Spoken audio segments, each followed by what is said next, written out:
104.7 The Cave. Mike, the intern, in the studio once again with my good buddy Jay Stevens. Dark Side of the Stream on 104.7 The Cave. This week was Jay's pick. He went back in time about 11 years ago to a documentary called Exit Through the Gift Shop. Exit Through the Gift Shop. And this was the documentary that kind of started my rabbit hole into documentary. Really? This is the one that got you into it? I watched this one. I had to rent the DVD from Netflix. So the Netflix had to came in send the mail me. And those This envelopes. is before all the streaming.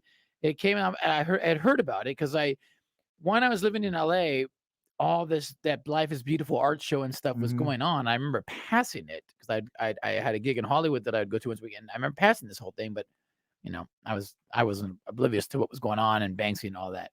But later I heard about this documentary, and this is what started me when I go, wow, it started as one thing and it transformed into this whole other story.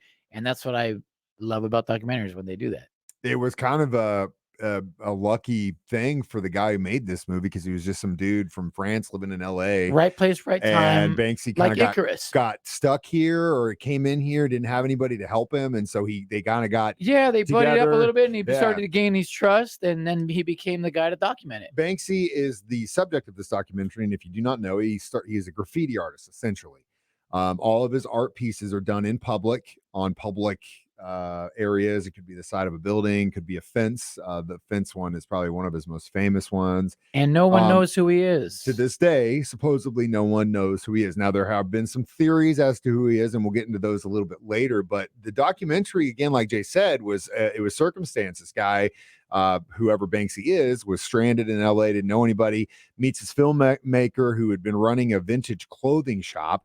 And basically they hit it off, and Banksy's like, you know what, come back to England with me and you can they would never let anybody film because of the secrecy. Well, because he's essentially you're breaking the law. Yeah, I mean, it's literally with counterfeiting and stuff, but this guy gained his trust, and he goes, all right. And then he thought to himself, you know what, it's probably a good idea that we document some of this, because they never get to see the reactions. They do the art and they leave. They don't get to see what do people feel when they see the art. So this guy was documenting that, and so they really caught a side of it. The reactions to seeing, which one of the things he did in Skid Row, which I think was just awesome, was the Guantanamo Bay detainee doll in Disneyland. Oh, in Disneyland. I mean, he definitely has a message. He does some great art. He even built that whole Disneyland in Europe that one time for art display. He's incredible. It's a very, very, very crazy deal. And we're going to talk about who we think this guy is, some of the art he did. And his art is very valuable. That's part of this whole craziness. And it's also not valuable. Well, it depends on who you ask and what we'll get into that, because there's another documentary that I watched that goes deeper into that as well. But art is art, and we'll find out. Art. Just like we're making art. Dark Side of the Stream, 104.7 The Cave.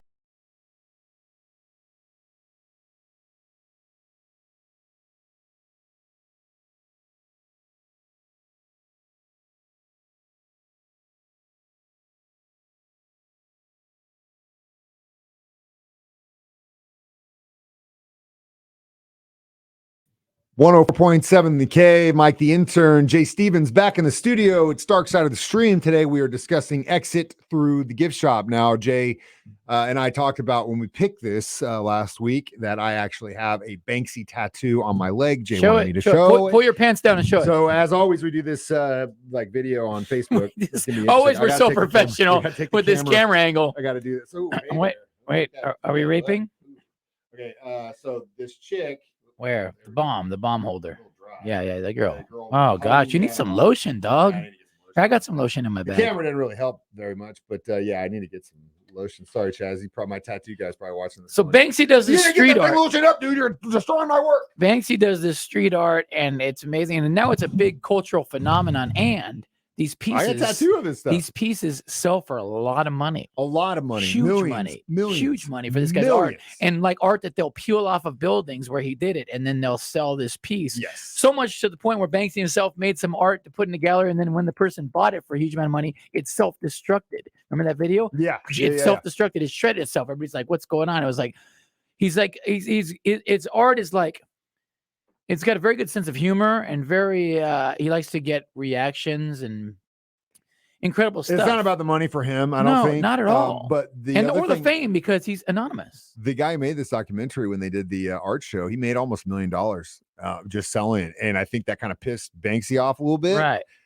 This was kind of a weird thing. You know, Well, that's maybe what we should get to. The guy filming. So the guy filming all the street art, he goes, "Man, this is great what all these street artists are doing." He goes, "I want to do it."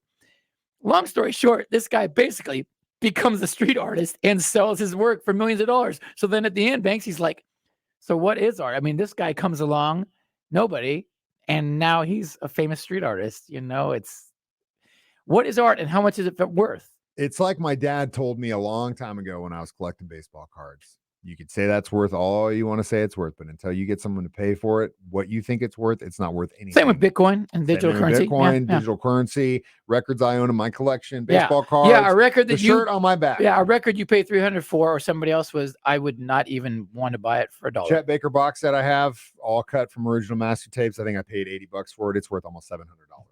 Wow, in the market. There's some. I mean, my Tool Enema original press is worth almost $1,000. And to prove a point, one record, $1,000. To prove a point, Banksy did a bunch of paintings, art, and they had a guy go on the street corner in New York and just set up a little stand. And was selling it. Oh my God, 10, $20, and Yeah. these people were getting original Banksy arts, and they're like, you can turn around and sell them for millions. Yeah. But again, it's in the eye of the beholder, and I think that's what Banksy was trying to do through this documentary was to prove that it's all BS. This whole thing is BS. Yeah.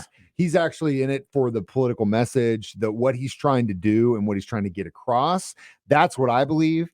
And it's a great documentary, though. Oh God, it is because it is all BS. The whole machine is BS. The way it goes from being one thing and to just morphs into this whole other thing. And there's rumors that the whole documentary is fake too, and it's a Banksy piece of art. Yeah, that's part of it too. But again, I don't know, man. Van Gogh wasn't popular when he was alive, and then look how much all of his stuff's worth now. You cut off your ear and look what happens. Yeah, it's in the beauty. It's in the eye of the beholder. It's Dark Side of the Stream. We're going to figure out who this guy is, or at least try to next on 104.7 The K.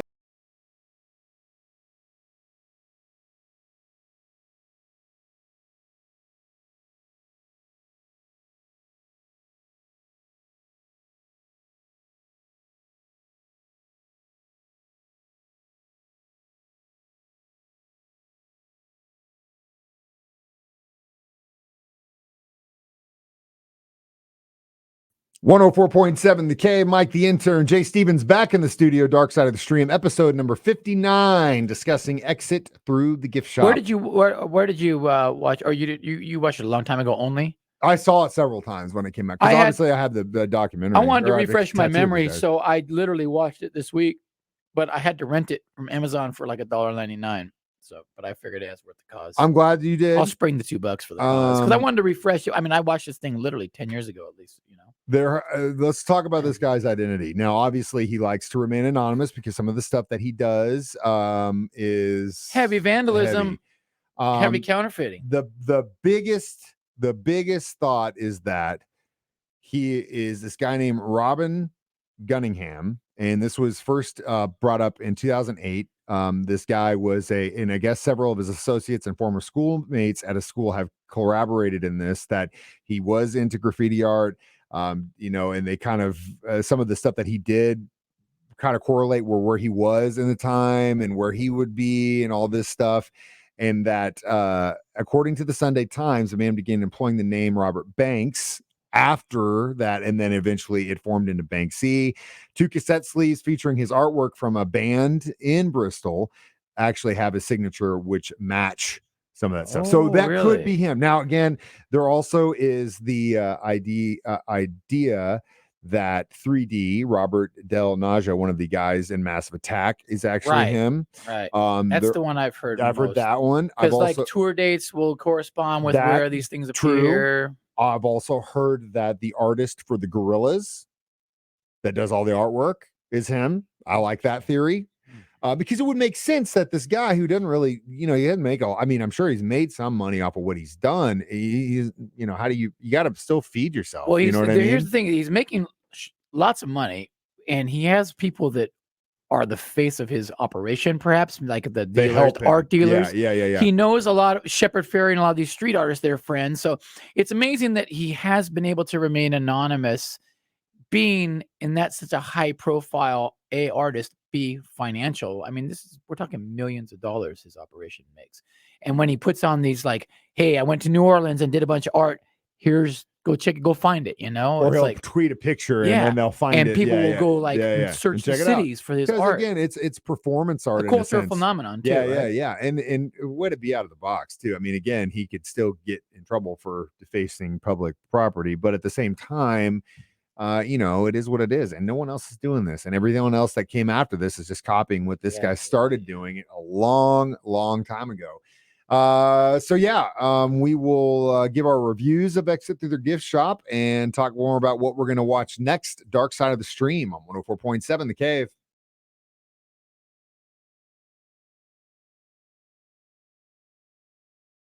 .7 The Cave. Mike the Intern, Jay Stevens back in the studio one more time to talk about Exit Through the Gift Shop, about Banksy. So how many graffiti tags would you give this? I give this 5, man. It's Straight up great. 5. Well, Yeah. I mean, hey, if this and is like what I said, this is the one that started me on my path. like, you guys don't understand this. Like, I come in here at the beginning of the year and I was like, bro, I started watching all these Kurosawa movies. These samurai movies are so bad. I don't watch movies. No. Jade doesn't like reading books. No, he doesn't like fiction. Movies. He doesn't watch. I mean, Star Wars. Yeah, yeah, Mandalorian, whatever. I'll watch that. Stuff like Ozark, that. But like he's not documentaries, man. You can't get this guy and say, "Hey, man, are you watching Only Murders in the Building?" I mean, he doesn't care. Doesn't care. That's just it. But documentaries, like the girl said in the viral TikTok, nobody got time for that. Yeah. Well, he does make time for documentaries. So man. If this was the one that Mind got expansion. you into him, this is it. This is the one that and if you want to go down a rabbit hole, Banksy, there's a bunch of documentaries about him and what he does and things that he's done. He built a fake theme park, this huge theme park with rides, Dismal Land. That's all on YouTube. Check it out. Go down the rabbit hole. It's some very cool stuff. He's definitely a prolific artist and has done some very cool stuff. And he's Mike's leg too. And I got a tattoo of the guy on my leg too, which I need to lotion up. I'd probably about 4 because I remember when I really liked it when it came out. But it's especially in that time period, the music I was listening to and the stuff I was into kind of coincides with that. Smack my bitch up. So it's my turn. Do you have Discovery Plus? No. Damn. It's all right. What is it? I wanted to do that Chip and Dale's. Oh, it's only on Discovery Plus. Yeah, it's only on Discovery Plus. Let's do the Zappa. Let's do the Zappa documentary on Hulu. So it's called Zappa. It's on Hulu. If you want to know about one of the speaking of prolific songwriters of all time, Frank Zappa, definitely. You might not be into some of the stuff he did. It might weird you out.